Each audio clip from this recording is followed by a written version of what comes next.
I got your initials. Did you get my initials? It's a joke because we have the same initials. No, but then too, right? You know, Lil Wayne always catches the backlash about him influencing the youth to do drugs, when really, like, it is Eminem. We got to put that blame back on the white man. That is honestly pretty true. And nobody takes barbiturates and opiates and uppers and downers more than white people. I mean, they invented it and then they died off of it more than anybody. So they the pill people. Black people, we like different forms of opium and shit. And I was just thinking about this shit. Before we gonna get started, this is just a quick aside note. So heroin. Okay. The jazz players, they started taking heroin and shit to replace alcohol, because alcohol was like, people started fights. They got angry. You know, a lot of people was abused by alcoholic fathers and shit. So heroin was like, no, we gonna be cool. We gonna mellow out. Damn. And then it turned into, I mean, we see what heroin is now, so it's hard to imagine that being seen as something cool and mellow.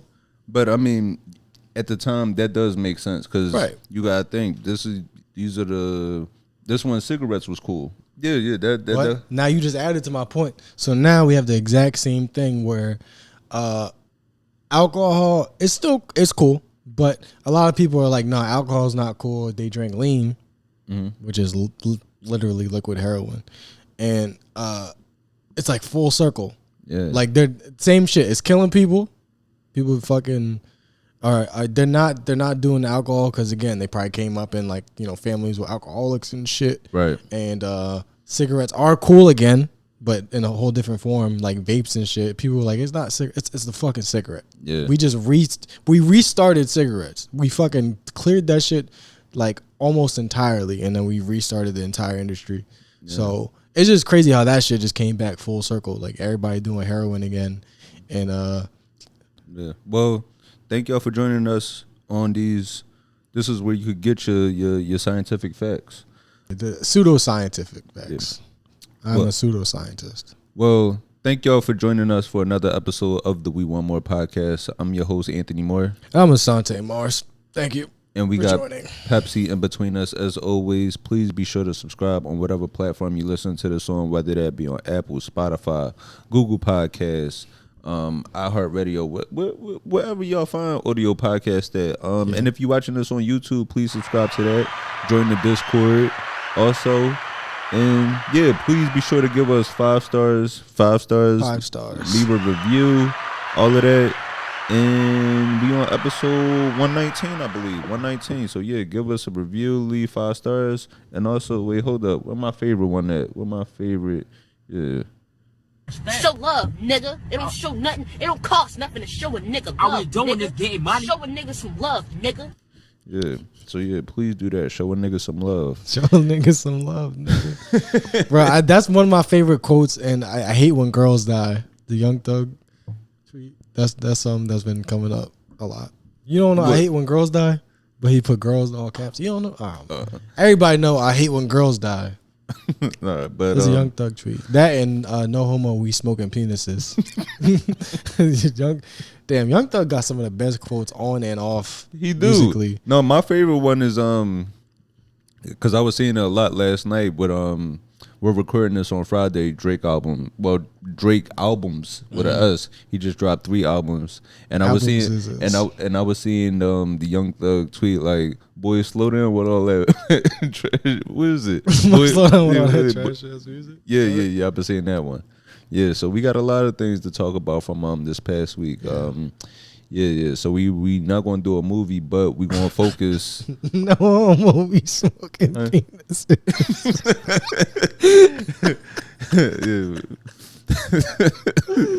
I'm immature. My bad. I'm fucking it up already. Let's continue. Agenda. Yeah, it's been a lot going on this past week in the world of entertainment. And just it's been a lot. So when we last recorded on Mother's Day. We last recorded on Sunday. This was actually right before the Kevin Hart roast, so we didn't get to unpack that. So yeah, right. So last Sunday evening, the Kevin Hart roast took place on Netflix, hosted by Shane Gillis, and I actually sat there and watched the whole thing. I didn't watch the Tom Brady one the year before, but this year I was off, so it was cool to watch that live. That's why I didn't watch it, because when the Tom Brady roast was going on, I was like, I'm not going back to go watch a 3-hour roast. So, and it was a bunch of like fucking athletes and coaches and shit. I don't want to hear them. Yeah. I mean, people wrote jokes for them, so it wasn't them. But I'm like, they could deliver a fucking sentence, let alone a joke. Yeah, all that fucking CTE in the room. So right. So with Kevin Hart roast, I wanted to see the actual comedians, right? And so Shane Gillis hosted that.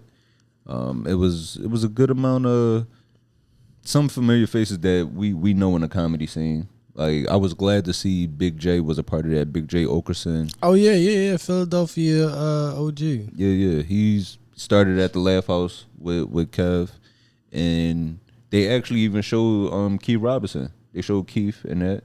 Right. So more Philadelphia comedy royalty. Who else popped up? Naeem Lynn, he did a set at the roast. So he's from Philly? No, Naeem, he actually from out here. He from Hillside. He from Hillside, New Jersey. Oh. Which is about Hillside, it might be like, I don't that's think like I've 20 seen minutes. him anywhere.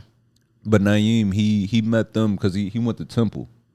Okay. So that's when he started comedy in Philly. Like, while he was going to Temple, he started going to the Laugh House. So they knew each other, like he knew Kevin Hart this whole time? Yeah, he knew them. He met when he was in college. Right. So they knew each other for the last 20, 25 years or so. So he was also a part of it. What other comedians was a part of it? Regina Hall, she did a set. Draymond Green, Cheryl Underwood was a part of this. And then Tony Hinchcliffe and Pete Davidson. Oh, yeah, and Jeff Ross. Yeah, I can't forget the roast master, Jeff Ross, was also a part of this. And it's been some mixed reaction from it. You got some comedy fans that love it, that love the roast, said it was great, said nothing was off limits. But then you have a good amount of people that were offended and disgusted by the roast. Now, I guess we could start with Shane hosting. You got a list of bullet points that you wanted to hit? I have some bullet points, but I guess just with Shane hosting, I think he did a good job. I think Shane did a pretty good job hosting this. How do you feel about? I thought it was good. That hesitation tells me something different. I wish he was like just not apologetic about being racist. Like, he was saying racist shit and he's like, Well, you mean apologetic about like the during the roast? He was like, man, they made me be racist. Like, nigga, just man up and be racist. I will say, I don't expect humanity from white men. Just go full throttle. That would be the only thing I would say. But I thought he was good. I will say this, because that is the one thing I don't like when comedians do during the roast, or just in any type of comedy setting, whether it be a roast or award show or things like that, where the performers, I kind of expect it from the actors or the athletes, the people that aren't comedians. But I just don't like when comics say, that one wasn't me, that was the writers. It's like, I hate when you giving away the illusion. Yeah, this isn't necessarily even a criticism, because I thought he did, thought he did his thing and whatever, and people genuinely do hate him. Like, I don't know no black woman that likes Shane Gillis.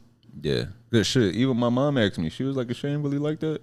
Yeah, and but he's clearly like a decent. I don't know why people he's not like a bigot or anything. Like, he's got like a liberal sensibility or whatever the fuck. I just think, like, if white niggas gonna be racist, do it. Well, because I think y'all was made in the cave in a lab by a dude with a gigantic head. I believe that Yakub made y'all in a lab. So you can't out prejudice me if we talking about white versus black shit. No, so or anything else, man. I was in the lobby and it was like a little package or whatever the fuck, and I'm looking at it. And some like Indian or Arab, Pakistani, whatever the fuck, motherfucker. In my building? Yeah, they looking at me like I'm looking at it like I'm stealing it. I'm like, motherfucker, I'm looking at it because I thought that was a bomb. I thought y'all motherfuckers gonna blow this shit up. We both being racist to each other, but I think I might have won that situation. So that's hilarious. So, but the point is, I want people to understand, black people, we not thin skinned. That's the point I'm making. Okay, so. With Shane, and I went to Catholic school in Philly. Right. So, I grew up with white boys like Shane. Like I grew up with the white boys that might come from a lower class, middle class family. You know, the Catholics that love Notre Dame, and tend to make the jokes because it's like these are the people that you're always around. So you feel like inclusive. You're just being inclusive. So I have no problem with it. Especially like with Shane, people was coming at him saying like Shane is MAGA and he endorses Trump. When I'm like, y'all know it's a black woman on stage that actually refers to herself as a proud Republican. That shit I don't get. I love Cheryl Underwood, like she's a legend, but I'm just like, you fighting a losing battle. Like it's just like it's like somebody that's still trained with like nunchucks and shit. Being a black Republican, it's like, nigga, that shit over. You don't do that no more. What the fuck you doing? What? I mean, sure, carry on the tradition, but that's what books are for. Put the nunchucks down. Niggas shooting now. Yeah, because I don't get mad about, not to say I don't get mad about it, but, I'm never surprised about a white Republican, especially if a white man is a Republican, because it's like you're voting in your best interest. Right. So it's like shit, I keep it real. If I had a white I wouldn't want to get rid of it either.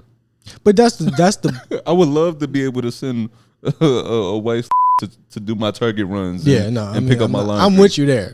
Absolutely. Yeah. So I get it. That's why niggas date white girls. It's the closest thing you can get to it. You wake up in the morning, you smell bacon, and you're like, fuck yeah. But black Republicans, because they see the white niggas do that, they prosper and they thinking, all right, well, I guess I could do that, but nope, that ain't for us. Yeah, sorry, it's an outdated idea. It's been proven wrong. Let's move forward. But I do, Cheryl Underwood, love her. I thought she had the best. I'm not gonna say she had my favorite like roast set or like the best roast set, but I will say her response to the racist comments, I think hers was the best. You want me to play the clip of her? If you got it, yeah. Yeah, I have the clip right here for you.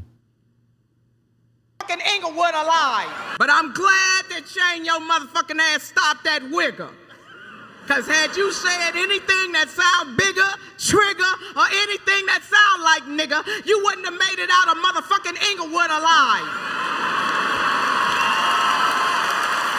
You don't know where the fuck you are.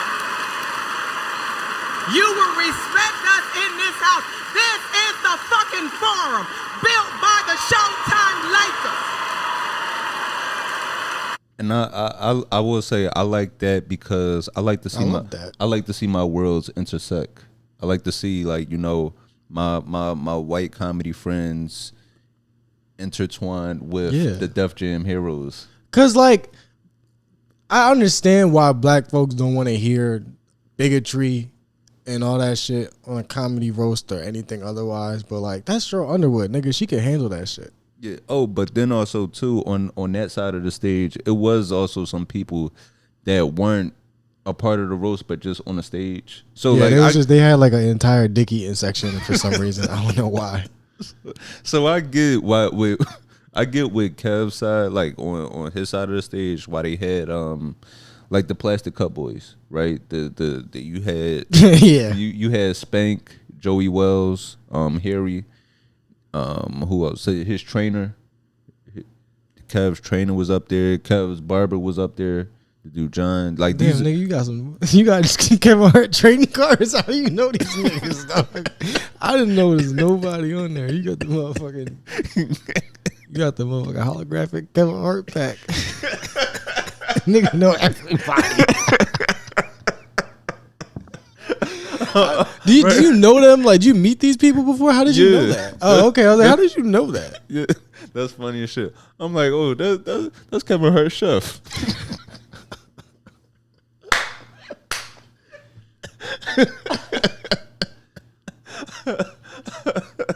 But there, who knows? I recognized Tiffany Haddish was there. I know that nigga. That was the heartbeat custodian. Yeah.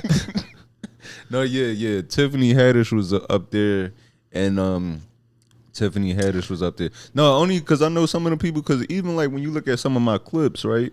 When you look at like my barber joke, I know this, but like people, the average person, of course, the average person wouldn't know this. If you look at my barber video, you actually see Kevin Hart's barber laughing in that video. Oh, okay, all right. I see now. I get it. Yeah. I'm pulling your leg. No. But you had Tiffany Haddish on the other side of the stage. Then like you saw Dwayne Martin over there. That's who I would have been roasting. Like nigga, you're not just gonna have all these rumors with Will. That's the nigga. Yeah, that's the nigga that Will Smith was busting down. I did not know he was there. Yeah. Why was he there? Is he a? Did he ever was he ever like a? No. He was on one. He was on I think he was on Real Husbands Kevin Hart show. Okay. The Real Husbands. What was it of Hollywood? Yeah. What was the sitcom he did though? All of Us. That was funny. That was some classic black television. Yeah, that was also a Will Smith production. That was he was definitely Will Smith don't produce TV shows. That nigga was. Was he not? He was. What TV show was Will Smith produced? Like Strange. I'm telling you, I would have been up there as soon as I would have saw that nigga laughing too hard. You know when y'all roasting at the lunch table. I know you not laughing. Yeah, nigga. Now I know you not. You. Yeah. So but yeah, I thought Shane did a good job. I know initially he said he didn't want to do it. Like I think he said initially they asked him to host the Tom or at least be a part of the Tom Brady roast, and he turned that down. And then they reached out this year, offered them a certain amount of money, and they asked him. No, actually, what they did, they asked him to host it. And I think he threw out a number thinking they might say no. Mm-hmm. And they immediately said yeah. And that's why when it comes to negotiations, I think you really just got to say, well, what's your budget? Yeah. I hate throwing out a price first because then like you end up lowballing yourself sometimes. Yeah. Which, of course, he didn't lowball himself. Like, I mean, whatever he got is definitely good money. It ain't a lowball at all. But you get what I'm saying. It is crazy as fuck that like Netflix is $20 a month now. Because of this. Netflix is $20 a month, so 10 niggas could get $5 million. Yeah. And upward wealth transfer. Okay. What were we talking about? We were talking about Cheryl Underwood. Yeah, I just feel like I saw a lot of black people saying like this ain't cool and all that, and like subjecting to racism, and I agree with that. I want to see if I could find any of Shane. Should I play some of the Shane jokes? Yeah, because then they got mad at some of them. I like shit. My favorite ones was about Cheryl Underwood's husband. Yeah, those are funny. I think they were making jokes about like her being like really black. I just feel like that. My only thing with that was like a Kevin Hart roast. Like black jokes at a black roast don't see like black jokes we don't do that to each other. And actually, I'm glad you bring up that point because that's actually in I think 2007 Comedy Central did a roast of Flavor Flav. Right. And they did the black joke. And Patrice O'Neal actually turned it down for that reason. They asked him to be a part of that roast, but he turned it down because he was like, no, I know this is going to be an opportunity to use anti-blackness to diminish his legacy. That's a good point. Like to diminish the legacy of somebody that was part of a powerful group like Public Enemy. And he's also, people think Flav is just this wild hype man that was on drugs, and it's like, he might have had an addiction problem at one point in his life, but he is a classically trained musician. Like he plays the piano and a few other instruments, I believe. Yeah, and it just so that's there's a lot of reasons to make fun of him, and him being black is not the most interesting attack. So I'm not gonna say you shouldn't do it. I will just say like we kind of like, what was that 07? Mm-hmm. Black shit was fine. You know, we was flaming African niggas back then. Mm-hmm. African niggas couldn't even exist. And like African booty scratcher and all that shit. And yeah, like, or like you look like a Lock character. Yeah, all that shit was like that was like the dark skin light skin war of 2012 will go down as one of the bloodiest conflicts in American history. For real, you see like a dark skin nigga, you tell him like you look like the person that's hitting on Tekken. Yeah. But I'll say, so I don't have a problem with Shane's jokes just because of, matter of fact. I just think that shit a little bit. It's one, like, in a room with a bunch of black people. It's not that it's not funny. It's just like we don't really do that, and I don't think anybody does it that much anymore. Like maybe like white niggas in Austin might do that variety of black joke, but it just seemed outdated. I'm not offended by it, but I just think that shit might be a little bit outdated. In the same way, like women can't drive jokes would fly. Okay, yeah, that makes sense. And so it was the women can't drive though. That's the crazy. Niggas do be black as shit and women can't drive. Ain't that the truth? It is funny that women can't drive because it's funny that Bruce Jenner transitions and then just somebody. It's like, yo, you going a little too hard on this trying to prove you legit shit. Yeah, there's extra. The dick got extra depth perception capabilities. Once you take that out, I'm gonna be honest, bro. Like I know a lot of women that crash their car, and crash their parents' car, and just be like, "Oops." Yeah, and it's not. Yeah. It's like. I know it's a stereotype. I know it's not necessarily true, but it is strange how many of y'all do that. No, but I actually so in this you had the racial jokes. You had the jokes about Cheryl Underwood's husband. Those were funny. You had the jokes about Pete Davidson's dad dying in 9/11. You know, he was a firefighter. Yeah, but I mean, what else do you make fun of him for? So you had those jokes, but. I want to play this clip from Patrice O'Neal that was just talking about the topic of is anything off limits when it comes to a joke. Oh, I think I know you're talking about. This is similar to the point that I'm making. Yeah. The attempt is what I'm trying to fight for. The joke funny jokes and unfunny jokes are come out of the same birth. That you don't know if anything is going to be funny. You should attempt to be able to make anything funny. Don't you think a joke about rape is doomed to be not funny? It's possible, but I've heard them. You've heard a funny rape joke? I say a couple. Watch my HBO special. I'm pretty good at it. The attempt is... And that's true. That's true. Like, you know... What, that you think is funny? Sorry, I'm just fucking with you. If I'm getting tickled during it. All right. Okay. That's a good one. I never heard that one. No, it's like, somebody like, yo, get his ass. And then somebody else like, I'm going to get his feet. I'm going to be fighting for my feet. I'm like, keep my socks on. But yeah, exactly. You're making a good point, which is we're getting off topic a little bit. I'm gonna wrap this up. But like, I do agree that the R word that like when you're talking about that, of course, it's act not of, funny. Yeah, the act of it, especially against women, that shit is never funny. But against guys, it's like almost always funny. Like a dude in prison, you know how they just talk about spitting niggas' butts in prison. You seen that shit? Where you like get his ass. Yeah. That's funny as shit. I'm sorry, but spitting in a nigga's butt, that is the most heinous and horrifying shit that I've ever heard. And my only reaction is to laugh. But you onto something. Because with that, of course, like the act of it, that's not funny. Just like, murder isn't funny, or any type of violence, most violence, it isn't funny when you just think of it at the root core. But that's with anything. If that's what anything, like, bad teacher, being a bad teacher, that's not funny.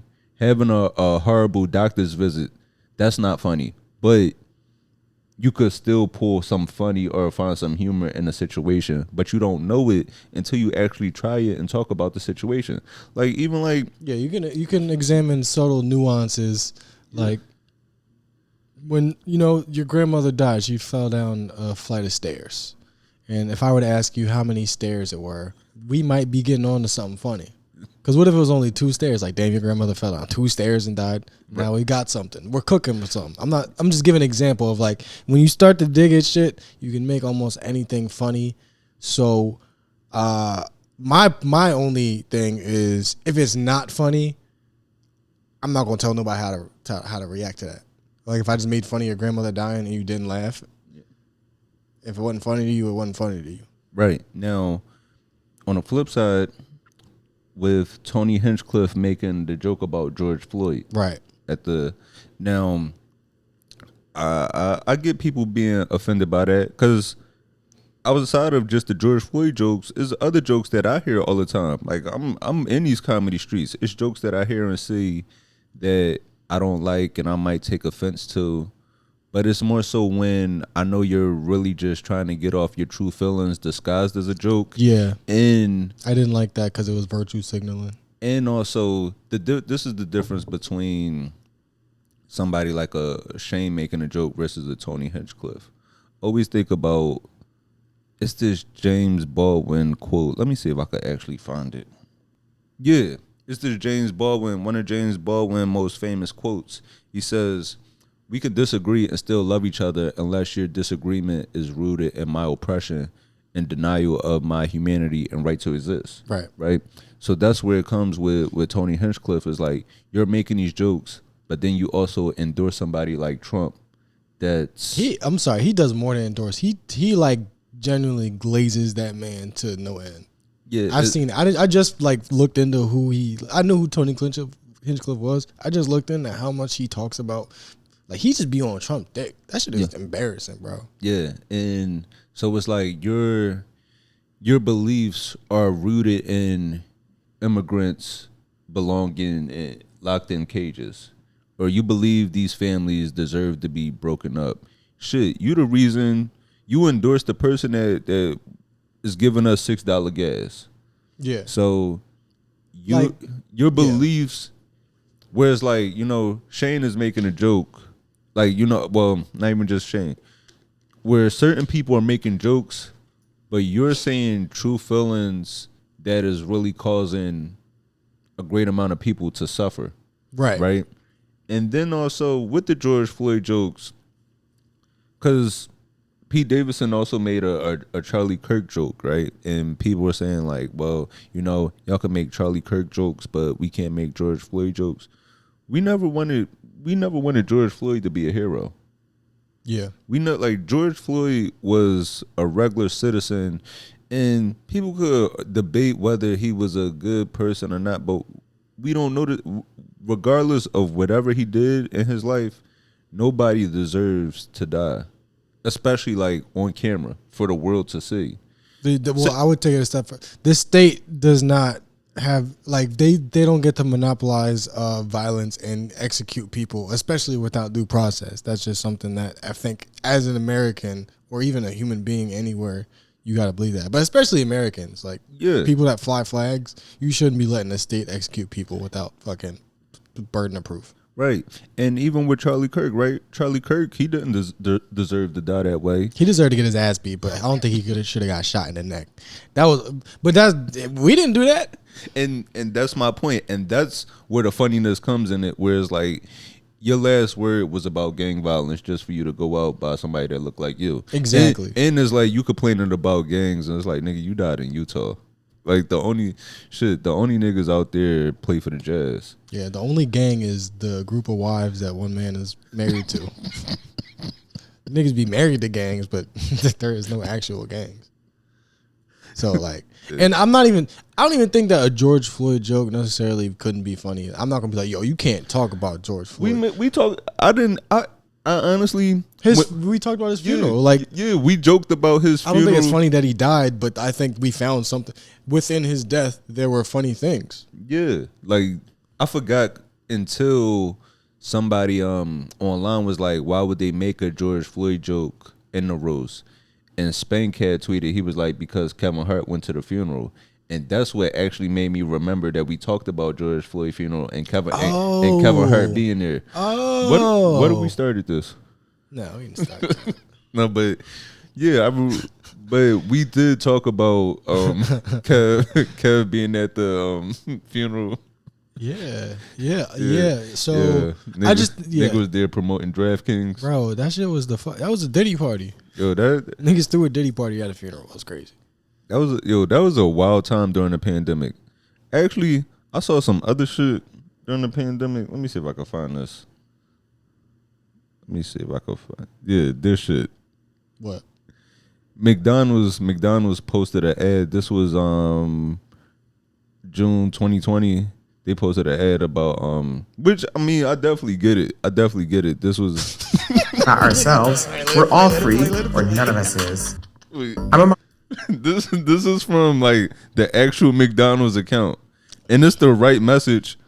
Tara Jones, founder of Translash Media, in this Black Lives Matter moment, Black trans women have a very simple message: stop killing us. We can't expect others to care about us more than we care about ourselves. We're all free, or none. McDonald's said that, bro. McDonald's got no business saying. First of all, if they stop y'all, what y'all gonna put in the burgers? Second of all, I forgot this shit even happened. Cause like, they was just doing anything. McDonald's is cooking trans meat. Yo, the fish fillet is transgender pussy. It's not real fish. You just look at the ingredients. Look at it. That you remember the Mondo Burger scene in Good Burger? Them dicks not being used no more. Yeah. Fuck. What you think they do with the dicks? Just putting it, encasing it in gold and making it a statue? No. Making a trophy? No, they are sending that shit to McDonald's and feeding it to our children, and it's got to stop. So I'm with the message, but I think McDonald's has no reason to be promoting that. This is 2020. Yeah, the pandemic was a wild ass time, and it was bad. Remember when niggas you ever see that video where the dude was dancing and he was crumping in front of the police? Yeah, that was bad. But yeah, 2020 was like, and I was talking about this because, at first, like the whole it was like Black Lives Matter, and you know. And that's an extension of that, trans Black Lives Matter. Yeah. Like all of that shit was like an actual sentiment for about 10 minutes. Yeah. And then immediately it became, all right, let's put this sign on the window so they don't throw bricks through it. Yeah, it's kind of like how we're about to see in a few weeks because June coming up. Mm-hmm. Shit, I might put a rainbow on our cover art. Yeah. Should we play Tony Hinchcliffe's George Floyd joke or not? Yeah, you can play it just so people know what the fuck we're talking about. I just think a joke's not funny if it's mean-spirited. Mm-hmm. It's punching, I don't know, punching down. All right, it's mean-spirited, it's punching down, and you actually believe it. Now, a bunch of people talking shit about Cheryl Underwood's husband dying is somebody might find that funny because obviously nobody's happy that he died, or nobody thinks it's like we don't think it's actually funny. That's why we're trying to make it funny. Yeah. But these people actually do have like a little bit of a hatred in their heart for the whole situation. They're like, man, he didn't die from the police. Like they think, oh, he died from a fentanyl overdose, and you guys just fucking freaked out. Like it's virtue signaling. I don't think it's still a joke. He's still making a joke. I just think like only certain people would find that funny at all. Mm. Like it's not a joke made for massive reach or appeal or to make a whole room laugh. The joke is to make it clear which side of a hill you stand on, which I feel like is a little bit bitch made. Well, I'll play the clip right here. You've done good, though, Kevin. The black community is so proud of you right now. George Floyd is looking up at us all, laughing so hard that he can't breathe. And then, so not the worst. Like it's like there's no reason to be all. You can be offended, but it's not. Be mad. That's not the worst thing I've ever heard. But he was so excited to say some bad shit about George Floyd that he ended up stuttering and messing up his words. Yeah, he stepped on his own joke because his fucking dick was hard. Yeah, and Kev, he's catching backlash because due to this nigga every tooth is showing. Like, but now that you mentioned he was at the funeral, that does like add a little bit of another layer to it. Because I was thinking, like, what the fuck do George Floyd and Kevin Hart got to do with each other? Why are you throwing this out? But now I'm like, I get it.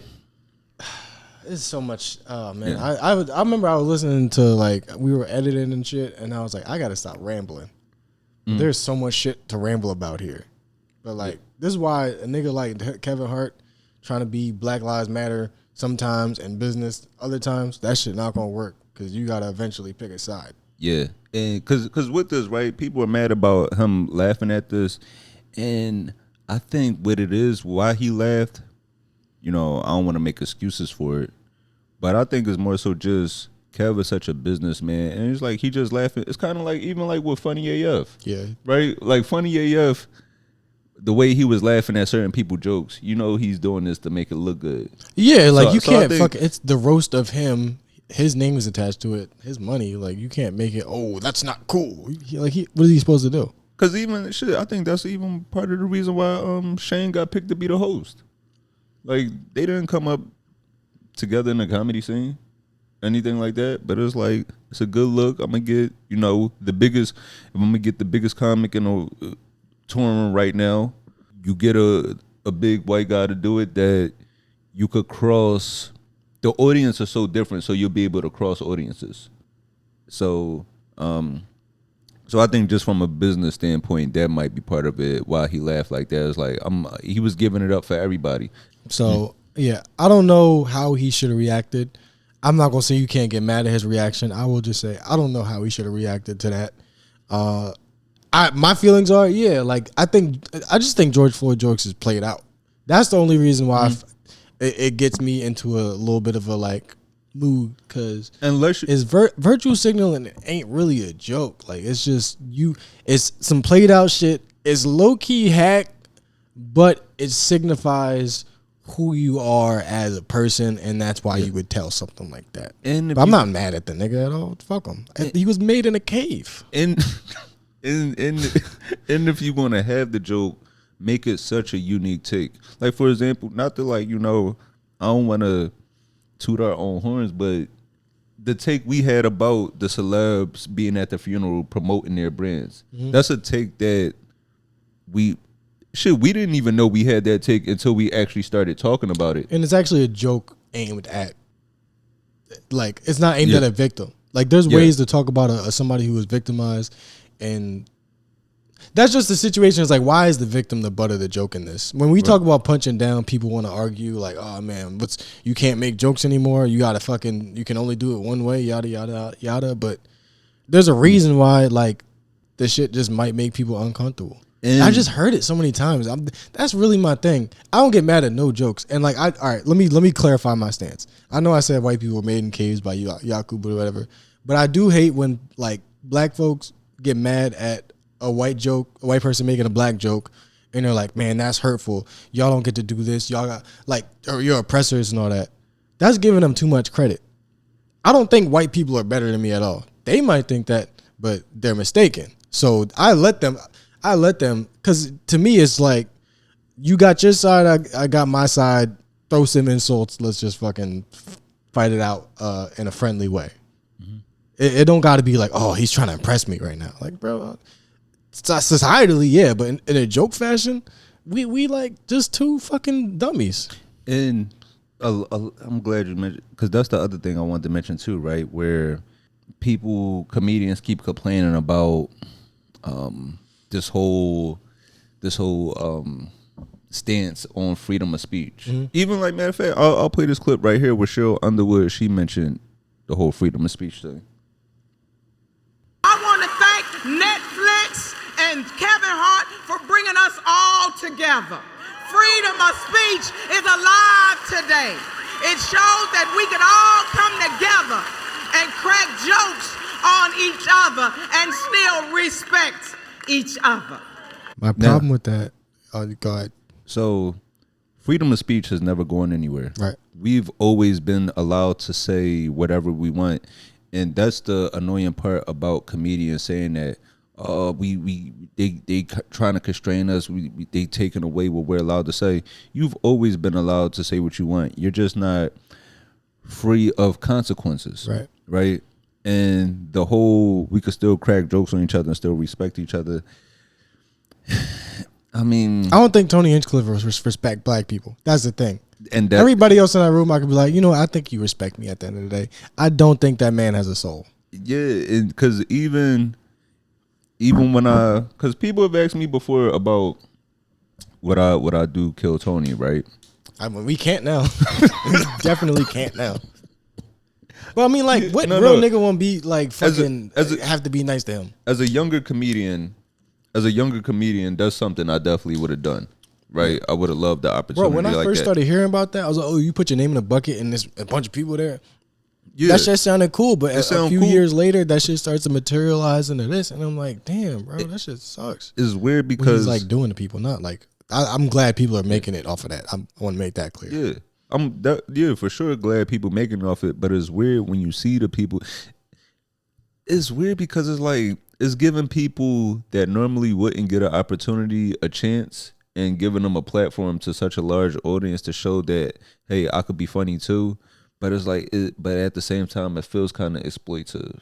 Yeah, because it's not just when it comes to like minorities. It's also like the comedians that might have some type of disability, whether that be physical or intellectual. But that's the cool thing. Like when the people in the wheelchairs and shit go on there to kill Tony, they do a minute, and now like they get a bunch of fucking purse from that shit. So it's like it's good for them, and I can't hate on the aspect of it. I just think nobody who likes Donald Trump and as like a like you can think he's funny and entertaining, but nobody who likes him who's like he's a good president, I'm gonna vote for him as long as nobody that thinks that way. You can't respect black people. That's just the two ideas conflict with each other. You can call it an opinion, but that's what the fuck it is. You can't respect black people and hold him to a high esteem. You just can't. Right, especially because of his position. Actually, Keith Robinson has a great joke about that. What? About Trump, where it was like, it's not that I don't like Trump. I don't like Trump. I don't like the fact that Trump is president. It's like if Trump was the manager at a bowling alley, I'd be like, yo, my man Trump, what's up? But it's the fact that he's in a position of power, fucking up everybody's lives. Yeah, but this whole freedom of speech is alive today thing. It never went anywhere. There's just people do get mad at a little bit easier. I will say that people get mad easier, and it's way easier to see people that are mad at you than it ever was before because they can fucking ping you right. Boom, fuck you. It's let white niggas say whatever the fuck they want, so I can say whatever the fuck I want. But when you get the people that are using like the guise of a joke to actually gain political traction, somebody like Trump, yada yada yada, then I can see how it can become dangerous. And it's like, I don't know. Yeah, man. There's other reasons to hate Kevin Hart. Go ahead. This is not a reason. I don't hate him because of this. Go ahead, hate him because he makes too much money. Hate him because of his movies or whatever. But like, we be throwing coon at everybody.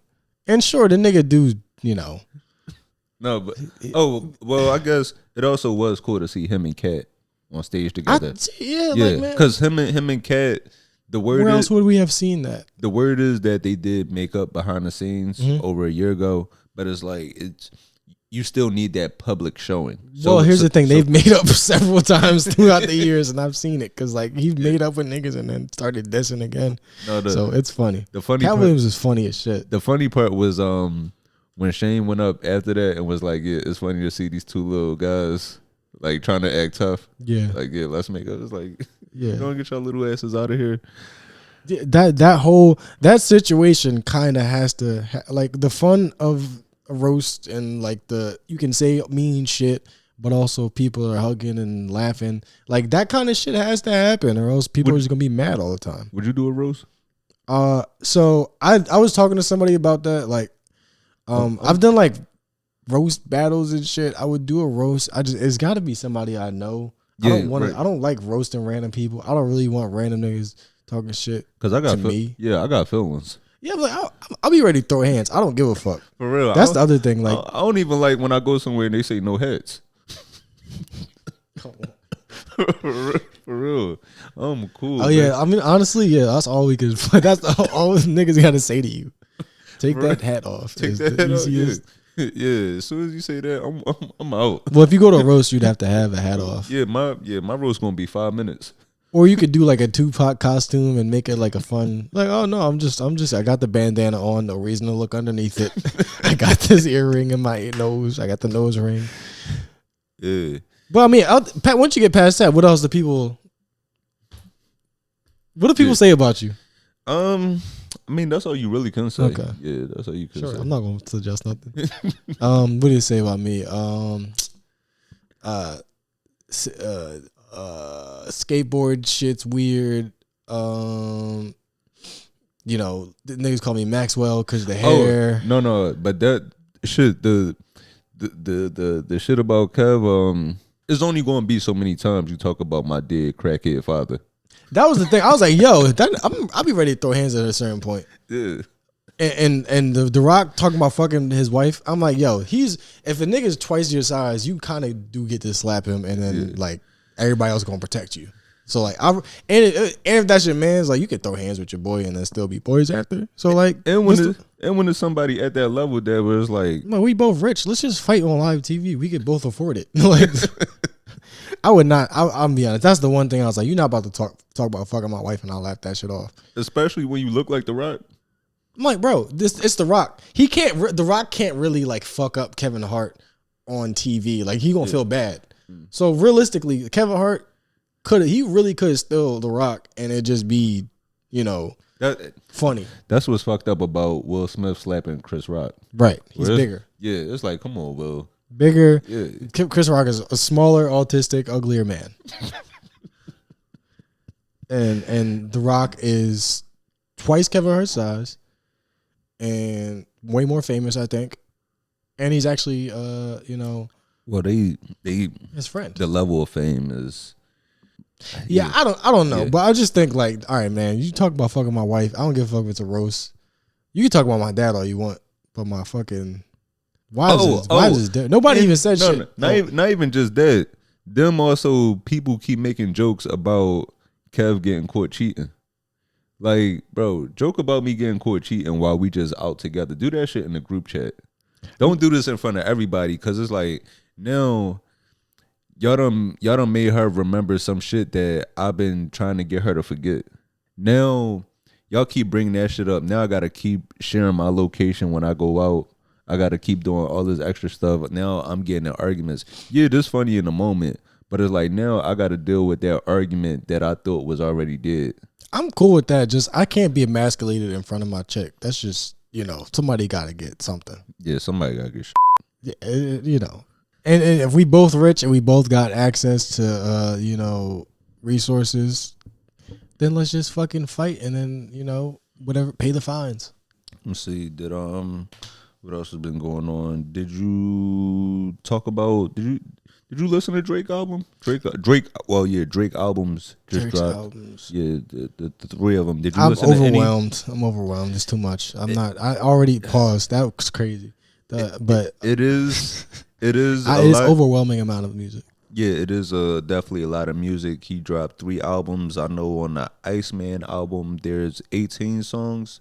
That's more of the rap heavy one. Then he has one that's kind of like a dance or a house type of vibe, where I'm not sure how to pronounce it. I'm not sure. Well, it's one that's like more R&B songs, and then there's one that's like the dance house album. So it's Iceman, Maid of Honor, and the other one begins with an H. I'm not sure how to pronounce it, but the acronym for that, if you put all 3 albums together, the acronym is HIM. H-I. What's the M? Maid of Honor. Maid of Honor. Yeah. So Iceman, that nigga just be doing corny shit. Him. The rap album, I listened to a good amount of that. He is, mentioning, he's not throwing out names, but he's talking about the battle with Kendrick. Mm-hmm. He's talking about LeBron. LeBron not showing loyalty to him. He did one thing. What did LeBron do? LeBron was at the Kendrick concert dancing. He was at the pop out. He was dancing, going crazy to Not Like Us. Oh, because he had a tattoo of LeBron, right? Yeah. And that's part of the reason why I can't listen to his music. But continue. I thought you was gonna say that's why you don't get niggas tatted. I mean, kinda, yeah. That's why you don't. It's only safe to get a nigga tatted after he dies. No, because that's the thing. As soon as you tattoo somebody, they gonna break your heart. Yeah, you have to wait till he dies. It's not to honor him. It's just because all right, now it's finally safe to openly support this man. So, that's why you don't get your mom tatted until she dies. Because you might have a tattoo of her and then you call her for $200 and she say no. It's like, I got this fucking tattoo. You gonna say no? I'm not gonna ever look at you the same again. Or my arm. For real, at this point, one of y'all gotta go. Yeah. And it ain't gonna be my arm. You know what, Mom? You gonna have to die so this tattoo can just to uphold the legitimacy of this tattoo. Now you gotta slip and fall on some ice.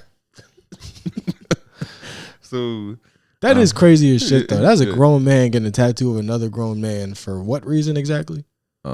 Right, and that's the thing, right? Where people were saying, LeBron was being a fake friend. He didn't show his loyalty. I don't like that because, like, for example, me and you, we actually friends. We actually cool with each other. I would never get a tattoo of you, and I'm sure vice versa. That hurts. Your only tattoo is gonna be of me. Don't play with me. It'll be a good start. All right. I got $400 for it. Let's put the money where your back is. Big back piece. Wait, dude. Yeah, that's what I was gonna say. Do I gotta get it somewhere where people can see? You gotta get a tattoo of my mouth on your hand. Get my face on your hand so that when you go like this, it's the mouth. Like, what's up? I'm out there. No, we like me and you. We actually friends. We have nothing. We got cool, not looking at it as like beneficial or anything. It's like we just like, and I'm sure like how you are with all your friends. It's like you just rock with each other. That's how I hang with LeBron and Drake. Not to say that they don't have the same interests, but y'all are two people that got cool at the peaks of your career. Right. Like y'all wouldn't have met if y'all weren't both the best at your respective things. Like this is the best basketball player, or like, you know, arguably one of the best. And Drake, you're arguably one of the best.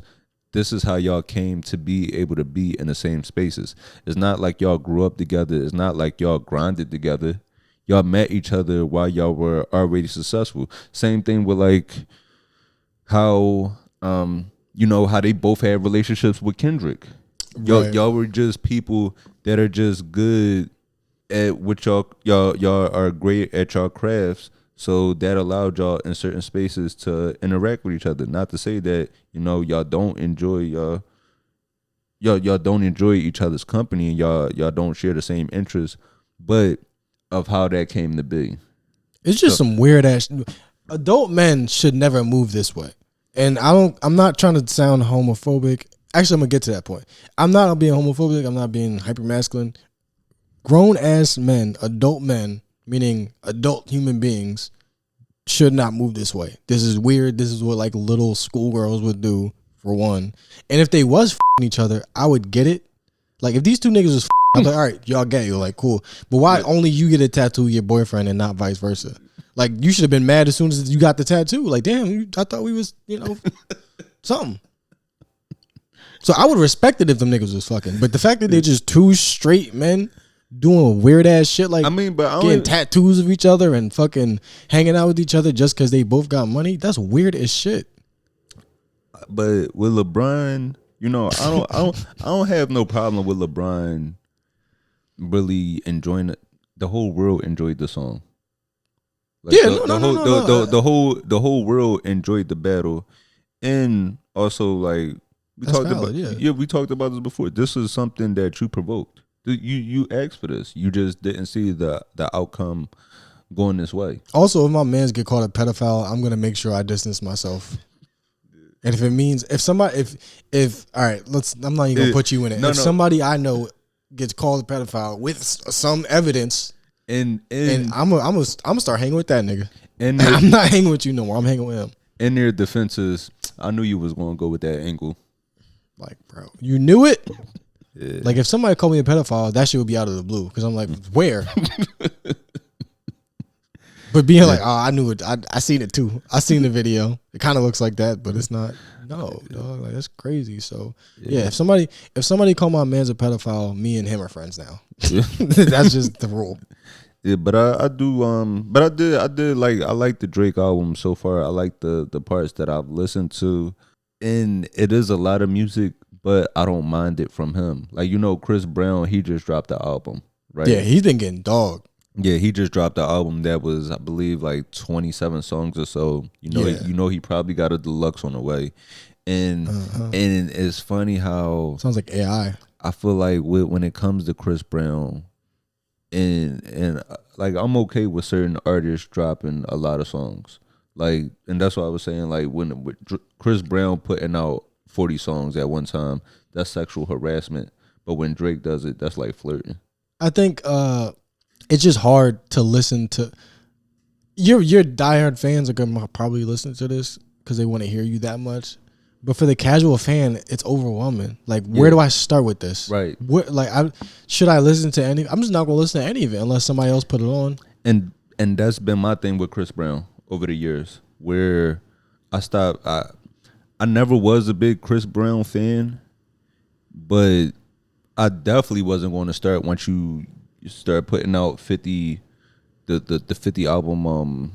song albums. I'm definitely not about to start now because it's like, how do I even pick a favorite song? Or I said, like you said, it's like, where do I start? And as a casual fan, you're gonna make it hard for me to respect you.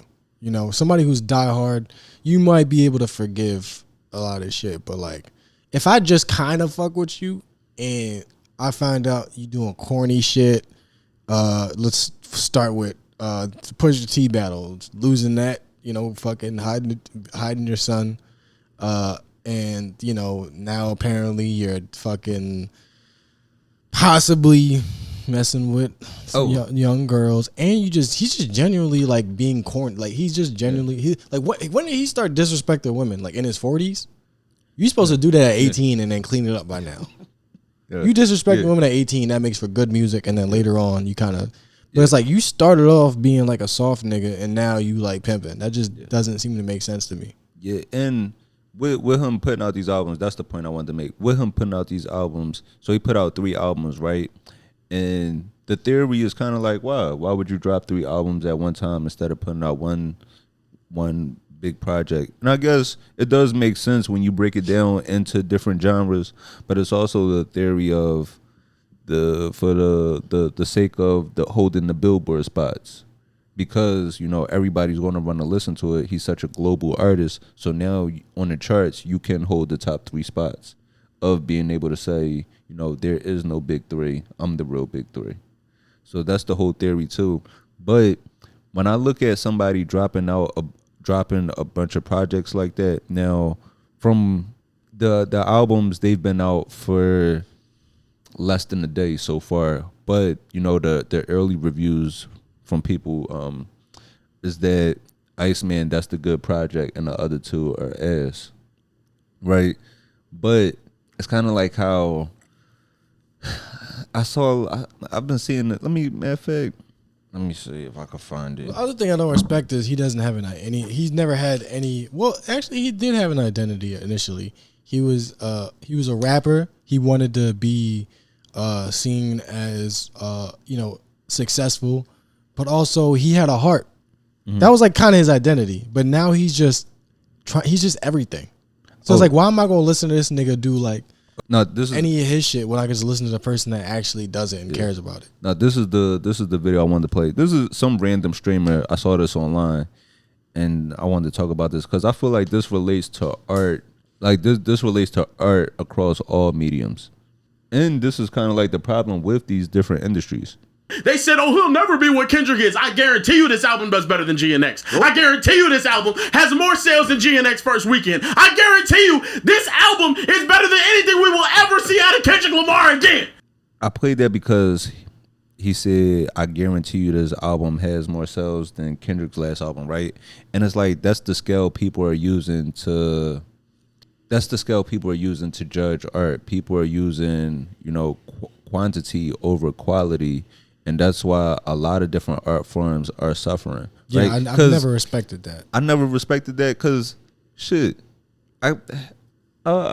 man, I can't imagine if somebody came up to me and said, "But the Far Side didn't go platinum," or somebody tried to use, what did how much did Cuban Link sell, or just any type of like classic album, or nobody cared about that. It's like you can't you don't know what the if you asked your mom how much did Waiting to Exhale soundtrack, how much did that sell back in the day? Right, how much did New Edition sell? Yeah, nobody cared about that. It's like everybody was listening to it, but she don't know the numbers. Yeah, there's so many different great artists. It's just so many different groups, or it's so many different great musicians where the last thing they were worried about was sales. It was, can I put out something that was great and that I'm proud of? And that's the problem with art, where all we looking at is the numbers to rate how good something is. And that's why even like I say, comedy is suffering, right? Now it's like it's almost better to put out 3 okay comedy specials as opposed to putting out one classic. People rather you put out people feel the difference though. Yeah. People still know what it is. But it's just in terms of like with the industry, just in terms of what is celebrated. Yeah, I mean, you can sell more than more money, for sure. What's celebrated more is a quick turnaround as opposed to one great body of work. Shit, that was even a critique against Kendrick for a long time. When he was putting out too much shit? No, the critique against him, like before this whole battle with him and Drake was, is Kendrick going to be able to respond in a timely fashion? Can he write fast? And then we saw that wasn't an issue at all. How it just needs some inspiration. I don't like the nigga that you just played. It was just like, no, that was just a random, just a cornball. And yeah. I will say he's a one of a nation of corny niggas that we have come accustomed to in this current culture, in this current climate. And the shit that pissed me off about niggas like that, they have no personality. They just aren't people. They just, who's the best right now? All right, well, he's my favorite. Who like, if being just like the best nigga is my personality, like I'm gonna just suck his dick, and then hopefully people will like me because of that. Like, what happened to just being like, you know what, I like this shit, and if you don't like it, whatever. Right. Like, that's why niggas don't got like actual personalities. Music sounds the same. Yeah, nobody wants to just be like, if you're gonna be corny for like some other shit. Be corny about some shit that 1,000 people listen to. Yeah, because before people just used to do whatever they want because of like, they like what they saw or they like what they heard. Shit. Michael Jordan went bald because of Onyx, nigga. Yeah, due to knowledge, nigga. and like my problem with Drake's music is like, because he did have such a clear identity, like when, like if somebody back then, if somebody was biting Drake, you knew, oh, this nigga trying to be like Drake. Like Drake, he started actually, a lot. No, because you know who I'm gonna say Drake actually got his flow from. Big Sean. Yeah. Okay, I'll give you that. But even then, like, I just felt like even if he did bite some people, I felt like he was trying to like come up. So he was taking from other people, but he was trying to make something of his own. And I was like, he kind of achieved that. Like, there was a Drake sound. There was a Drake type of song. There was something that Drake did that other people wanted to do. So, like, I just don't understand why you can't be, as an artist, be comfortable with that. Like, I did this thing. I made this thing of my own. And now this nigga's biting everybody else's shit.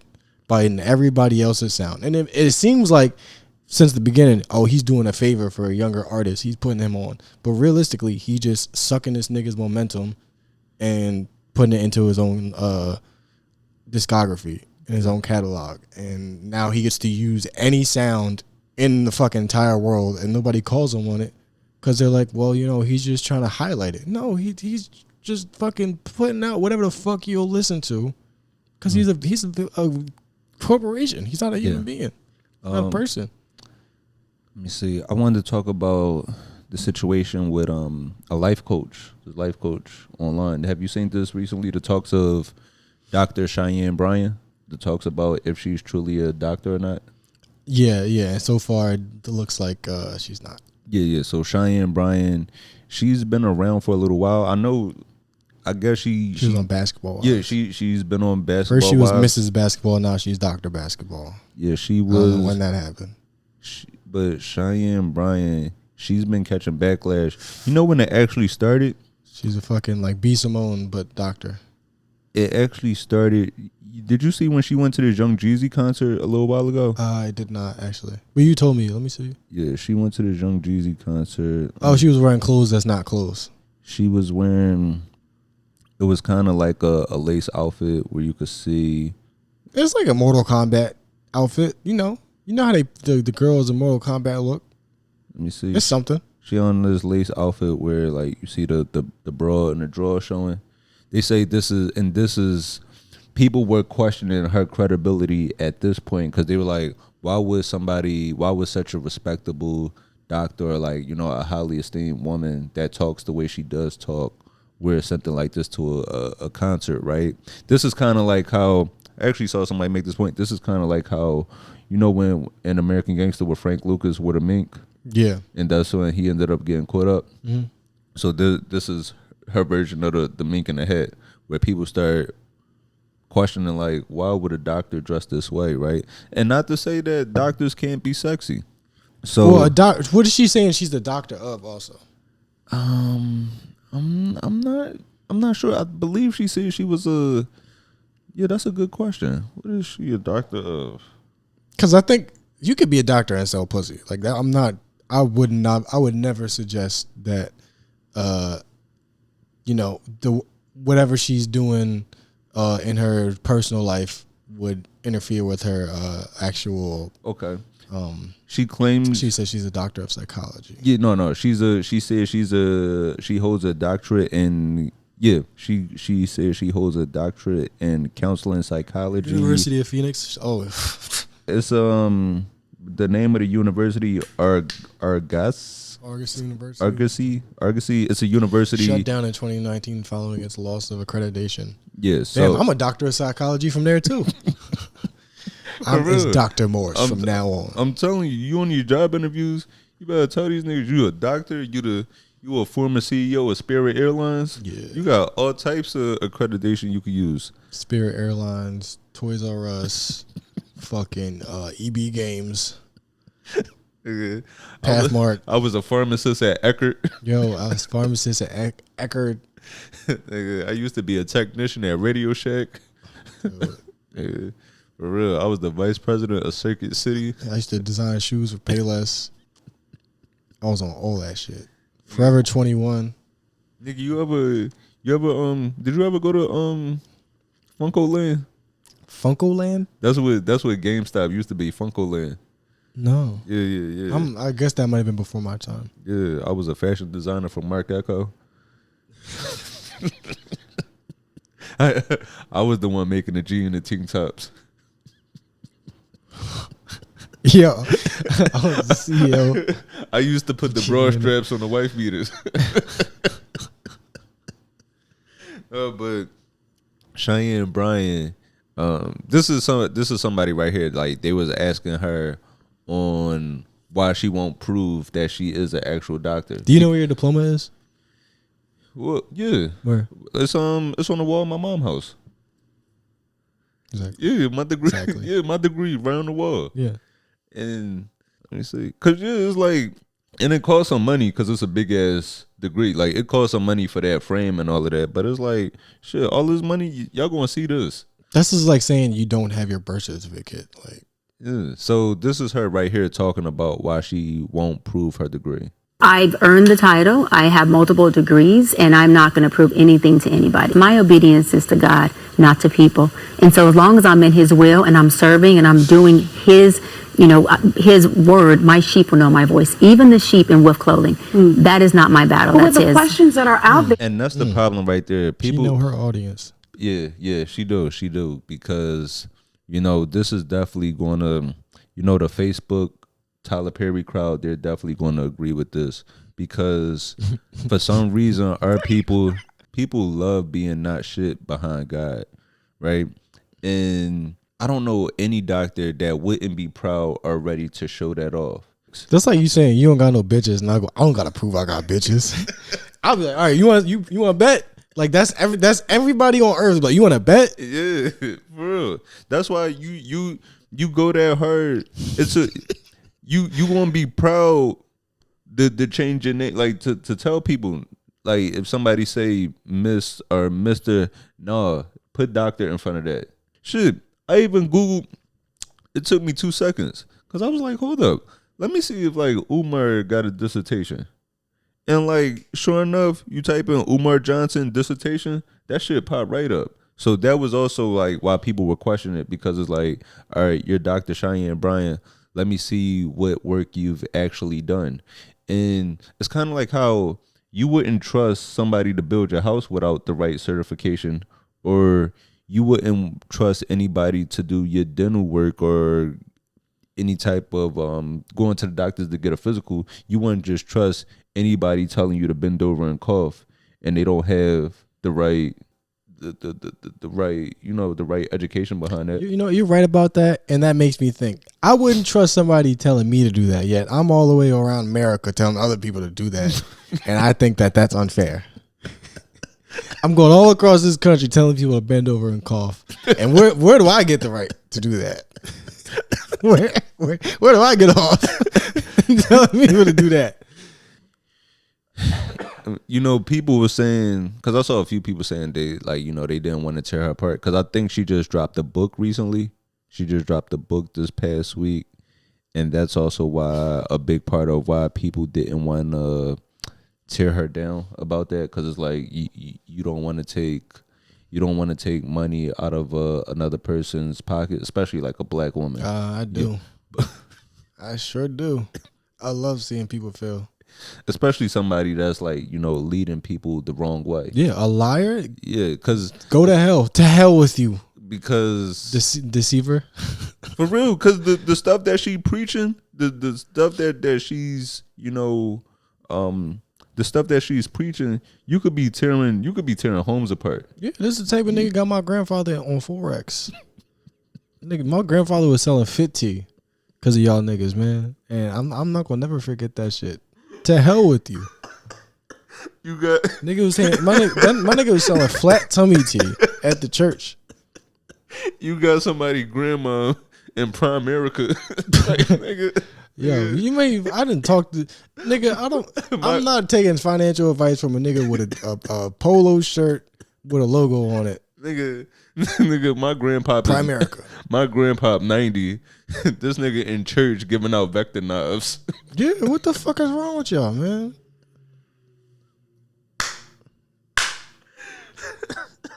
This nigga, oh, you see, you drink the tea. It detox you. Now your body is tea. Like, come on, man. Y'all killed him. You killed my grandfather with your fucking pyramid schemes. This nigga gut sticking out his suspenders talking about flat tummy. Yo, get the fuck out of here. I want people like this to fail. I want money taken out of their pockets. I want food taken off of their plates. Fuck that shit. Cause she know, like, bro, she got a book coming out. She like, damn, y'all niggas couldn't wait a couple months. Right. Y'all started with the doctor shit already. Like, just buy the book, then I'll admit to not being a doctor. And also, that's for a lawsuit possibly. And it's fucked up because she does seem like a really educated woman. Where I believe she does have her master's degree. It's like she's so educated where you have all these other credentials, to where you didn't even have to, bro. People will listen to you. People will listen to you just because. Like, it was no need to take it this far. I've never heard somebody ask about Kevin Samuels. Yo, I was just about to say, where the fuck did Kevin Samuels go to school? I don't remember. We don't even know if he went to school. He went to Brooks Brothers, bought some ties, and he was a doctor. That's all she had to do. Clearly, his tie is striped. He's a doctor. That's really all he did was just look the part. Yeah, and if she want to be like gaslighty, she could have been like, never said she was a doctor or whatever, or she could have been like, oh, doctor is just a title I use. She could have been honest about it and been like, look, y'all did all these other niggas that's not real doctors. You didn't press them. Why you pressing the black woman? I'd have been sold on that type of bullshit. She'd have got anybody. I'd have been like, you know what, right? It don't matter if she's not a doctor. But since she want to go so hard and fucking put it on Wallahi and all that shit, now we got to fucking call her on it. And Live Your Promise is the book that she's coming out with. It sounds like bullshit. Yeah. What does that even mean? Live your promise. Yeah, because what she said was she's unable to find. She said she's unable to find her proof of her transcripts or her dissertation because I can't find my wallet, so I'm not buying that bitch ass book. Next, she said because when the university closed, that all the information transferred to a third party record keeper, and which isn't true because other people that actually went to the school, they said they have no problem still logging in to pull up their transcripts, and their dissertation is right online, like just readily as soon as you type in their name with the word shit. Actually, one of my former professors and just such a great mentor, Dr. Shoshana Edwards Alexander, she was a professor and a mentor when I went to St. Joe's University. And I typed Shoshana, is that Jewish? It actually is like a Jewish type name. Because I'm thinking Rosh Hashanah. But I think... Am I saying that right? No. Rosh Hashanah? Yeah. What's funny Rosh is Hashanah, right? I think she actually has said that before, that when people see her name, that people assume is going to be a Jewish woman. But I think she might be Jamaican, or she's from one of the islands. Yeah. But she's actually from New York and then moved down there later in life. But yeah, I looked up. I was like, let me see what I was like, all of this talk. I'm like, I've known Show. That's what we call it, Dr. Show. I was like, I've known Dr. Show for forever. Let me actually see what she wrote about. So that led me to that. The book? Huh? The book? Or is it dissertation? No, the dissertation. Oh, nice. Yeah. So I was like, let me look and see what her dissertation was on. So I say that to say, Cheyenne Bryant is definitely lying about being a doctor. Yes, she's clearly lying. Yeah, shit. As soon as you bring God into a conversation that nobody else brought it into, you're a liar. Yeah. Wait, what? She was born in September. She's a... I wonder if Dr. Seuss got a dissertation. Dr. Seuss? Yeah. He's not a real doctor. But yeah, what did she talk about? This Dr. Cheyenne Bryant. What did she talk about? Because I've seen the platforms that she goes on. She was talking to Shannon Sharp about his relationships. She was talking to Cam Newton about relationship shit. Yeah, I guess she's just like a relationship coach, a life coach. And it's so sad. I really do want people that want help to find somebody who can provide that. But it's just a bunch of lost niggas on the internet, and somebody's always gonna feel that need. Somebody's always gonna fucking find y'all and suck money away from you. Yeah, and it's just it's sad. And that's why I was just saying to somebody, I did a podcast recently with somebody, and they asked me how do I feel like comedians, do I feel like we have a responsibility, to do what?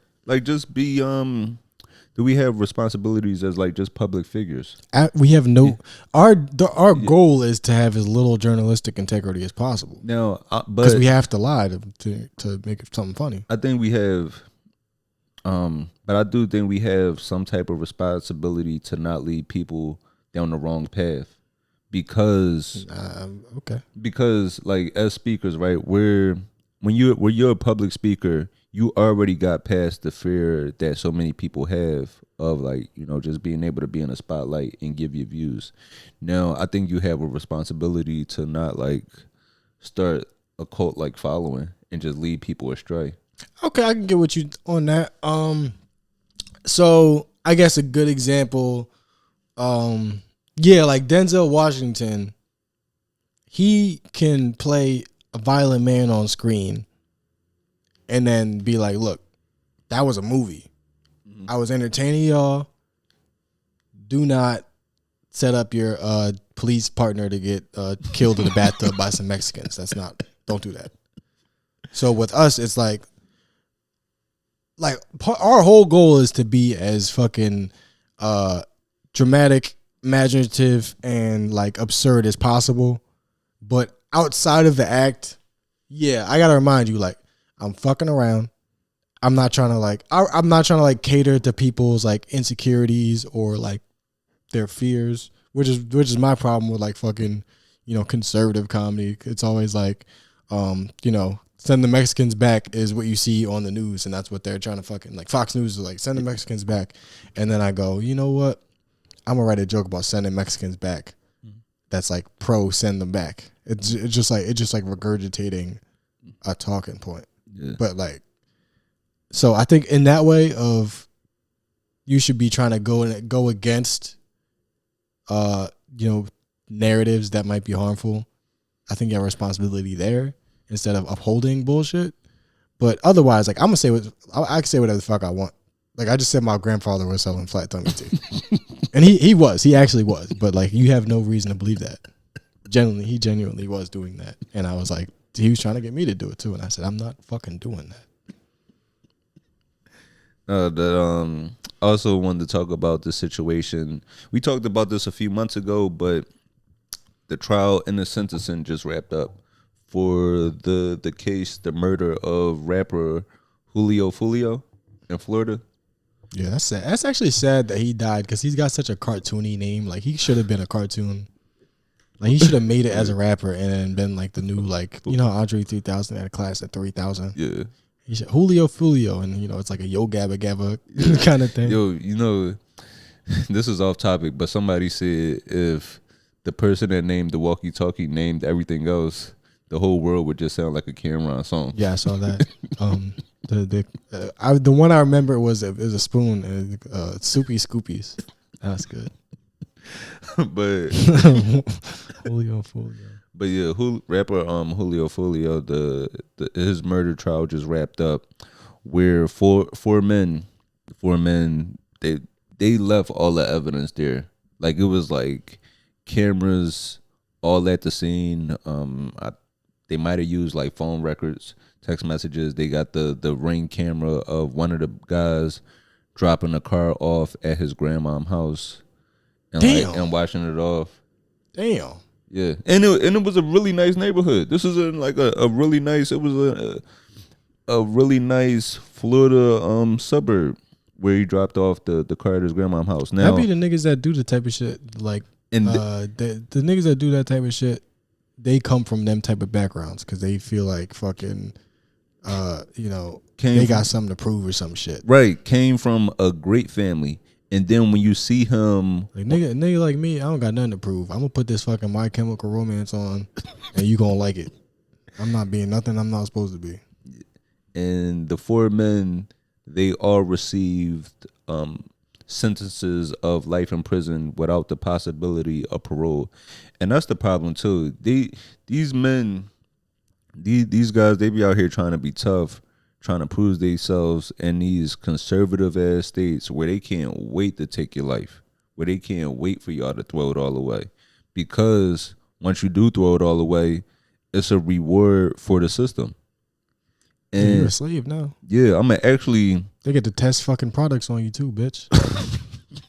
One of the guys, he was actually crying once the verdict came back that he was guilty, and like, they had his family members speaking on his behalf because they were trying to argue whether they should get life or the death penalty, right?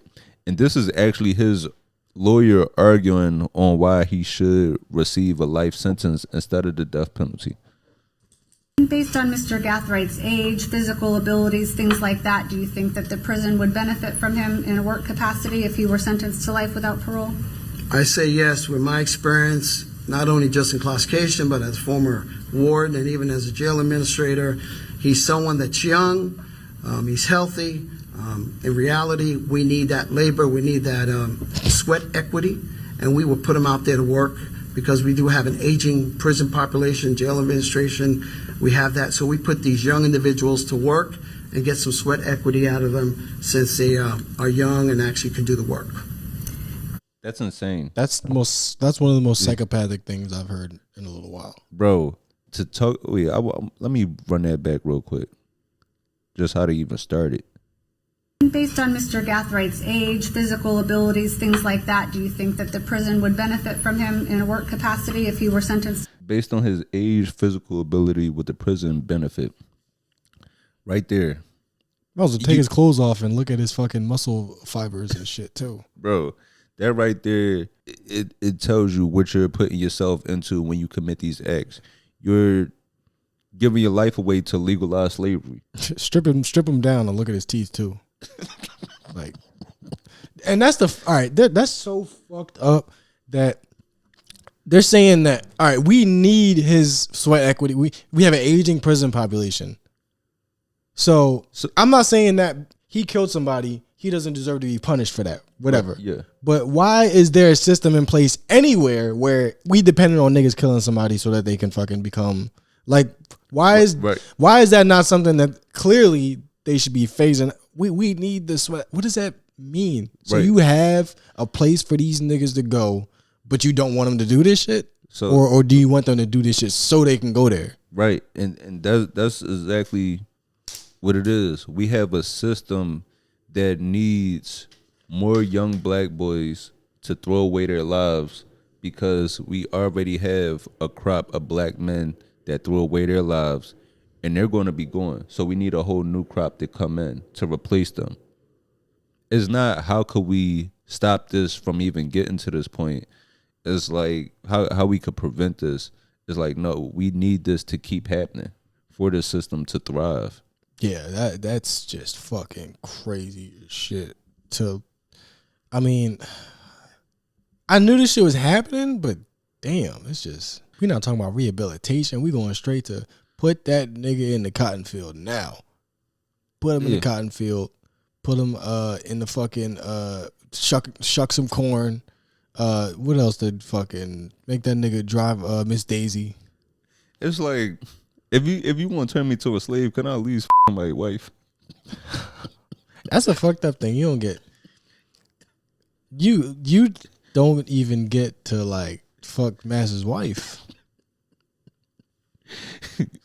But the good thing is if there's like women correctional officers, and you know that's a fat ass job, you know, because they got the pants. You're not gonna look right in the pants if you're not built. So that attracts the right client. Like like I said, TSA, post office. Short haircuts. Yeah, it's some shit in there, but but that's not the point. No, but I do want to play this one video of one of the guys that got sentenced that was a part of this. Now, of course, killing is wrong. Mm-hmm. I don't condone it, but this guy right here, he was the one that didn't cry on the on the stand. He was the one that, like, while he was being read everything that was happening, while he was being told like that he was found guilty, he was the one that kind of like just took it and smiled. And listening to like the video of his interrogation, like when he was first arrested, not to say it's justified, but I'll just play this. My auntie was depressed, bedridden. My grandma died behind that. My grandma caught a heart attack behind the songs that he was making. Because he was always disciplined. So he's in interrogation. This is the killer? Yeah. This is on one of them. Yeah. So what he said was, he said before his he said before his aunt passed, like she was bedridden because of like she was just depressed because of that situation. And he said his grandmom, my grandmom caught a heart attack. My grandmom had a heart attack behind the songs they were making. Cause like they were, you heard some of the songs, right? Like they did he did a song to the Keisha Cole, like a Keisha Cole remix. And the other guy did the other guy that they was beefing with did the song to the Vanessa Carlton. You know the Vanessa Carlton song? Nah, I don't think so. I got two problems with that. Why is he's talking to the police again? don't say shit to the police, and even if you did it and you're in an interrogation room, there is nothing that you should be. There's nothing you can say to them that's gonna help you. This song right here, you heard this? What the fuck? Now that shit do kind of slap though, but it's crazy.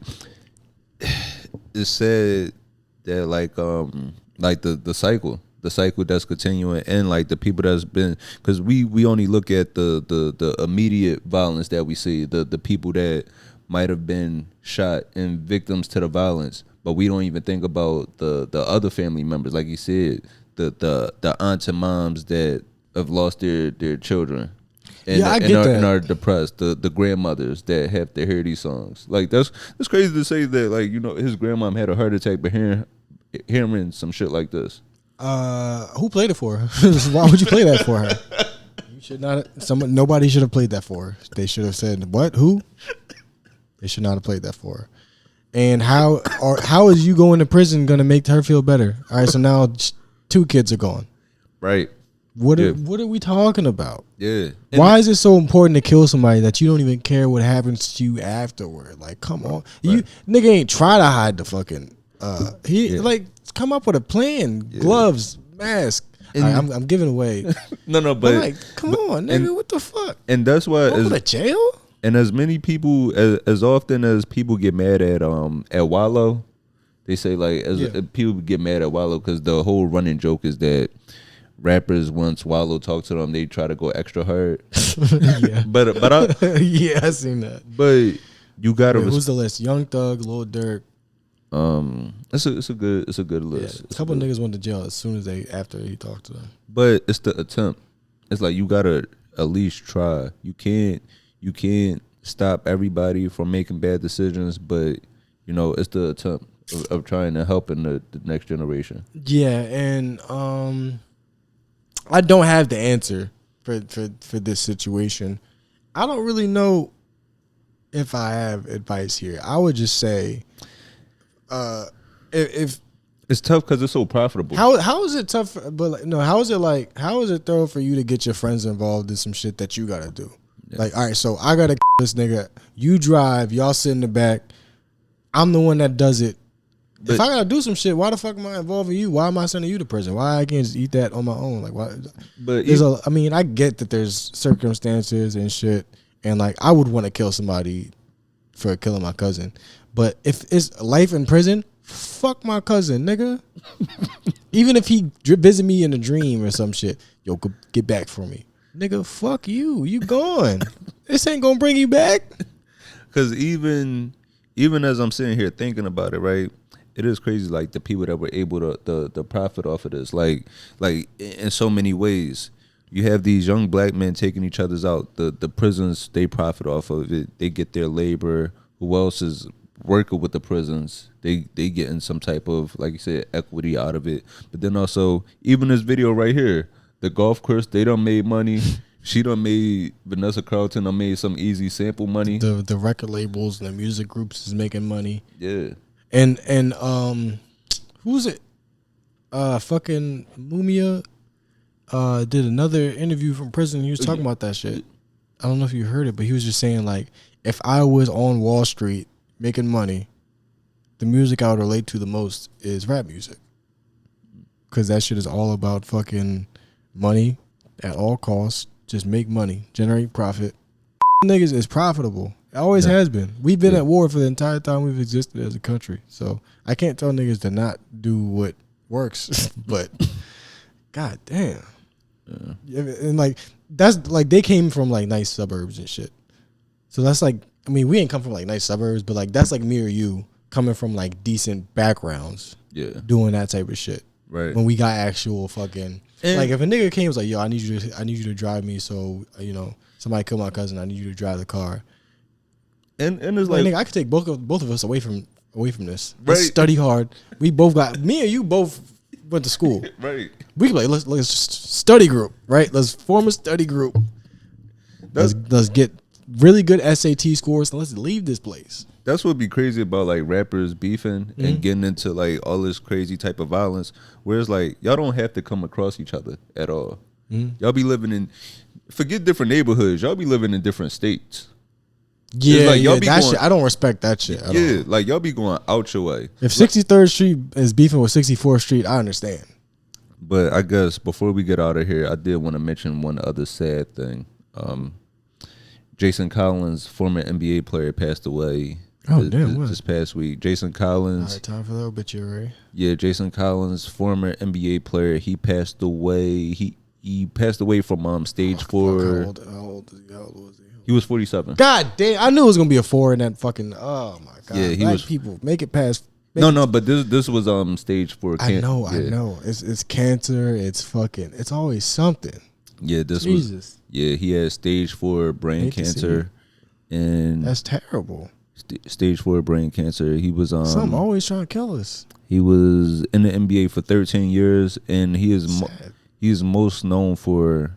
He was a journeyman around the NBA, bounced around for a while, but he was most known for being the first NBA player, first publicly gay athlete across any of the 4 major sports to come out as gay. I remember that. Yeah, while still playing.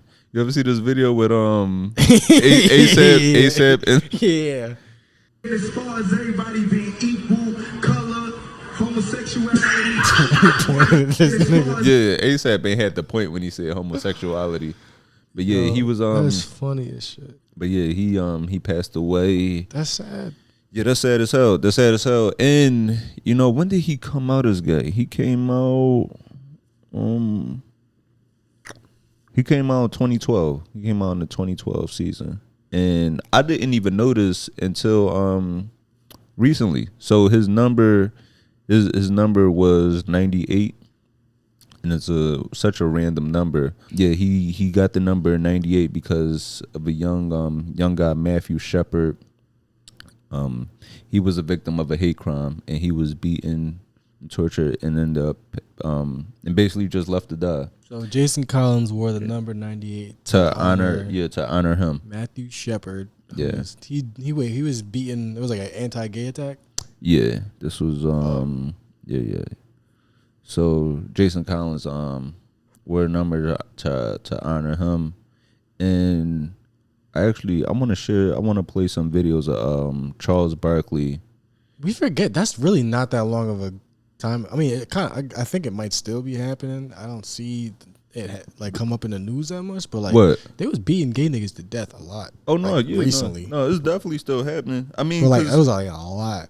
I guess even as it has been more acceptable to be gay, it's still like the death rates and the violence rates are still high for the trans community. Fucked up. Yeah, that's fucked. Yeah, and you can't beat up a chick for not having a pussy. That's just bullshit. That's bullshit. And that's my stance on it. I didn't have to say it that way, but like when you think about like how ridiculous, oh, you don't got a pussy now. I'm like, why you gotta fight, nigga? Just fucking play Madden.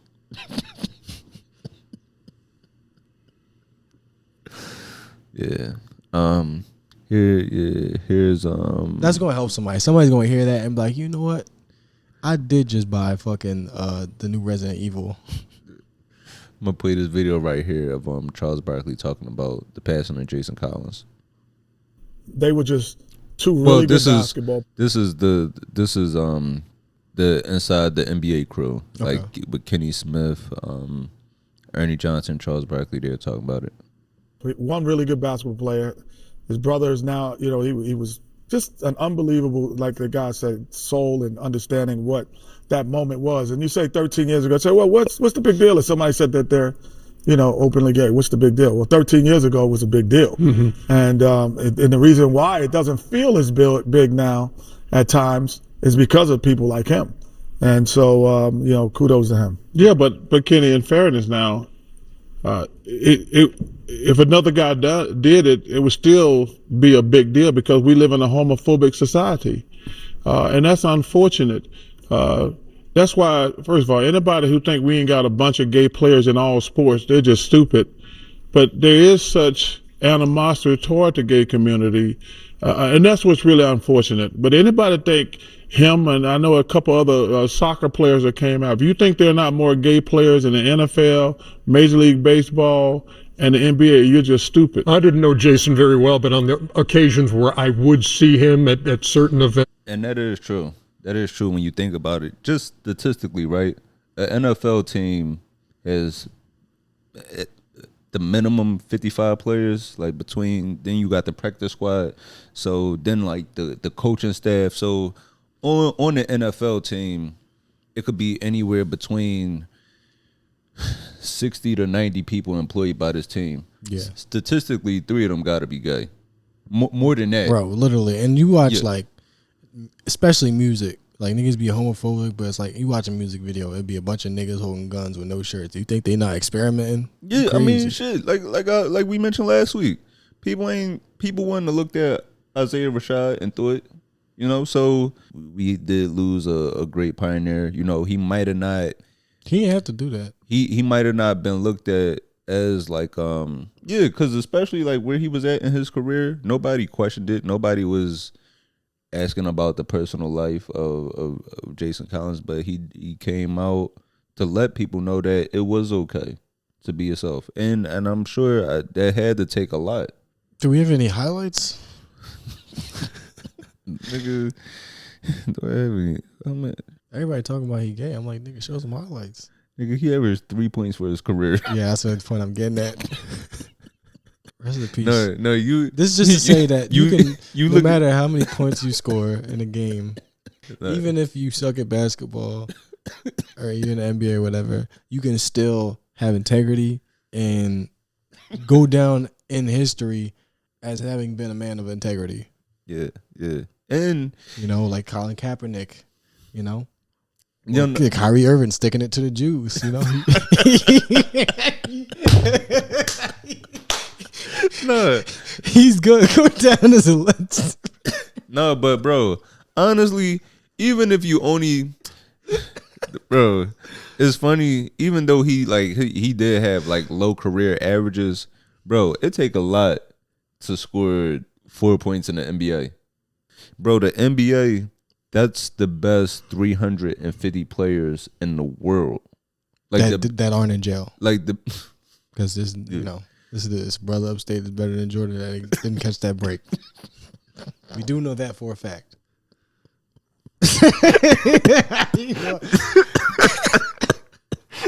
You know, I'm trying to. Was Jadakiss wrong or was he right? He was right. That is true. Sorry, I think you were trying to make a point. No, but you hit it on the head though. But it is even I was gonna say even no matter like how many points you scored, just to get there, just to get to the professional level, you had to show that you were in that elite class. Yeah, man. Rest in peace to a legend. Yeah, man. Yeah, definitely prayers and condolences to his family, friends, and like, you know, just everybody. I don't know. Anything else before we get out of here? I don't know. How much of that Jason Collins shit can we actually use now that I think about it? We might just have to scrap the whole, because we just. No, but that is you did make a great point though. Even regardless of the impact he had, even if he did have like 20 points, like even if he averaged 20 points a game, regardless of his impact on the court, he made such a large impact off the court for generations to come. But yeah, this was definitely a good episode, man. So definitely do appreciate y'all tuning in, rocking with us for another week. As always, you know, follow us on all our social media platforms. Keep rocking with us. Keep spreading the word about this thing. And yeah, it's been a good one, man. I'm Anthony Moore. I'm Asante Morris. And we out of here.